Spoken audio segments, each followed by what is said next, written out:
ma'am, আবহাওয়ার এই যে হঠাৎ হঠাৎ পরিবর্তন, হঠাৎ করে বৃষ্টি হচ্ছে, কলকাতা শহর জলের তলায় চলে যাচ্ছে, হঠাৎ করে ঝড় বৃষ্টি দেখতে পাচ্ছি, পাহাড়ে ল্যান্ডস্লাইড শুনতে পাচ্ছি, এবং কলকাতার বাইরেও আমি রিসেন্ট ব্যাঙ্গালোর থেকে ঘুরে এলাম, সেখানে দেখতে পেলাম যে যেখানে আমরা ব্যাঙ্গালোরকে বলতাম যে চির বসন্তের জায়গা, সেখানে গরমে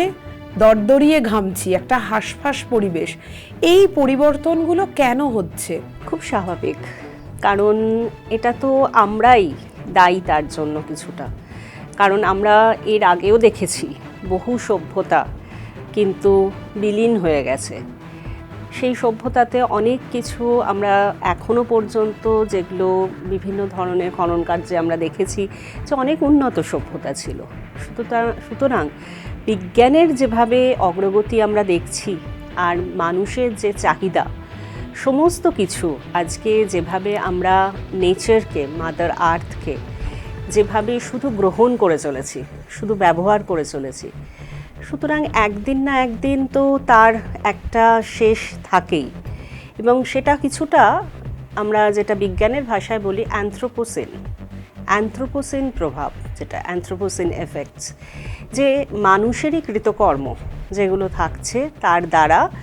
যেভাবে কার্বন ফুটপ্রিন্ট চারদিকে মানুষের দ্বারা বাড়ছে, বিভিন্ন জায়গায় কার্বনের মাত্রা বাড়ছে, গ্রিনহাউস গ্যাস যেগুলো আমরা জানি যে জীবাশ্ম জ্বালানি,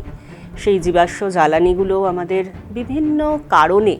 সেটা আজকের দিনে বলবো যে শুধু ইন্ডাস্ট্রি নয়, ইন্ডাস্ট্রি তো সব জায়গায় একরকম নয়,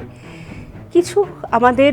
যেভাবে আমরা প্রকৃতিকে ব্যবহার করছি, যেভাবে আমরা ব্যবহারিক জগতে আমাদের লাইফস্টাইল যেভাবে আমরা ম্যানেজ করছি, তার দ্বারা